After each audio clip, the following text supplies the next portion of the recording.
Dahulu kala di wilayah Sumatera Selatan, hiduplah seorang gadis dari keluarga sederhana bernama Juani. Gadis tersebut hadir di tengah-tengah keluarga petani yang hidup di sekitar aliran sungai. Juani dikenal masyarakat sebagai gadis kampung yang cantik jelita, ayu, dan berparas menyenangkan bagi orang yang memandangnya. Juani berkulit kuning langsat layaknya putri dari kalangan kerajaan. Kulitnya pun halus dan mulus. Juani memiliki rambut yang hitam legam dan lebat. Dengan rambutnya yang panjang dan terurai, hal itu semakin menambah keelokan paras Juani. Sadar akan kecantikan yang dimilikinya, Juani tidak sembarangan dalam memilih pujaan hatinya. Ia mempunyai kriteria khusus dalam memilih pasangan. Setiap bujang yang datang untuk melamarnya selalu ia tolak dengan berbagai alasan. Setiap orang tua yang datang untuk memintanya menjadi menantu di keluarganya pulang dengan kekecewaan. Gadis Juani belum mau menentukan pilihan hati kepada satu bujang pun di kampungnya yang berniat untuk meminangnya.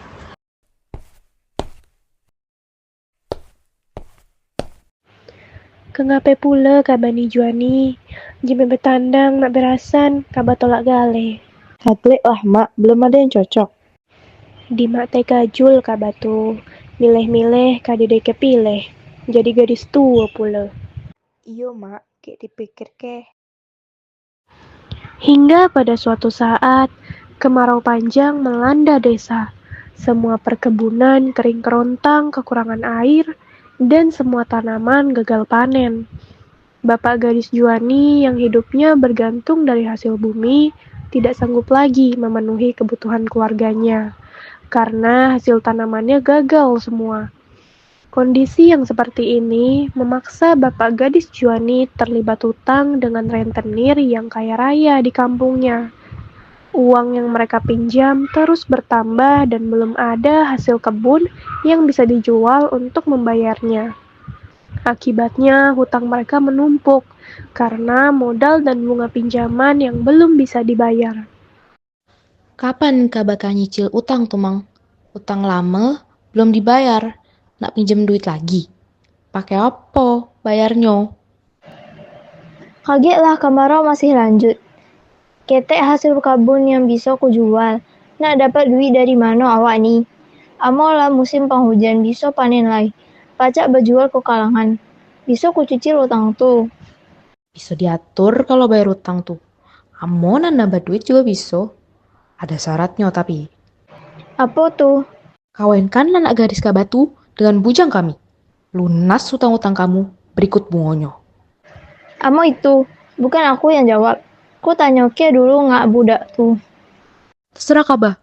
Bayar utang sama bunganya sekarang. Apa kawin kayak gadis kamu tuh dengan anak aku? Sebelum adu jawaban, dak kate pinjaman tambahan. Dengan sangat terpaksa, bapak gadis Juani menerima tawaran rentenir itu untuk menikahkan anaknya dengan anak rentenir itu yang bernama Bujang Juandan. Bujang Juandan adalah putra satu-satunya dari keluarga rentenir yang kaya raya itu.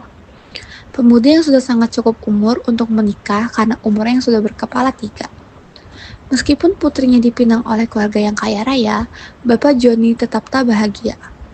Bujang Juandan bukanlah pemuda tampan dan dikenal pemuda yang buruk rupa di kampungnya.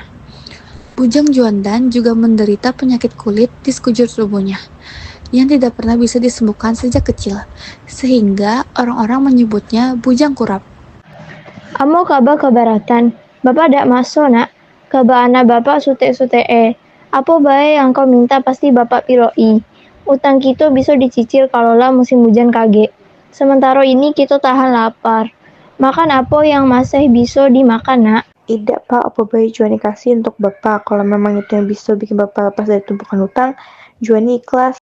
Berhari-hari Juani menangisi nasibnya yang begitu malang.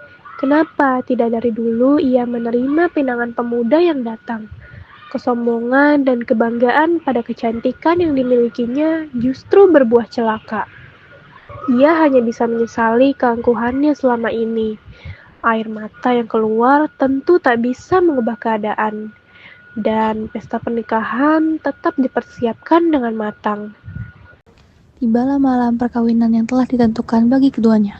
Gadis Juani yang cantik itu dirias secantik mungkin dan mengenakan pakaian pengantin yang begitu anggun. Ketika orang sibuk mempersiapkan pernikahan anaknya, gadis Juani menangkap kesedihan yang mendalam dari muka bapaknya. Bapak mungkin tak punya pilihan, seperti halnya dirinya. Sekejap, terlintas sebuah keputusan. Dengan berurai air mata yang kian tak terbendung, ia keluar lewat pintu belakang. Menuruni anak tangga meskipun berpakaian pengantin yang lengkap dan membuat langkahnya tak begitu leluasa. Gadis Juani berlari menuju sungai yang tak jauh dari rumahnya dengan telanjang kaki. Tak ada yang sadar akan kepergiannya. Gadis Juani menghentikan langkahnya di bibir sungai yang curam. Gadis Juani pun mengakhiri hidupnya dengan terjun ke sungai. Kepergiannya baru disadari ketika pengantin laki-laki tiba dan orang tuanya ke atas menjemput anaknya. 2 hari telah dilakukan pencarian, namun tetap tidak membuahkan hasil. Ketika bapak gadis Juani sedang melintas di pasar, warga yang sedang belanja bercerita kepada pedagang yang berasal dari luar dusun. Perihal ditemukannya mayat perempuan tak dikenal. Lemas seketika si bapak mendengar berita itu.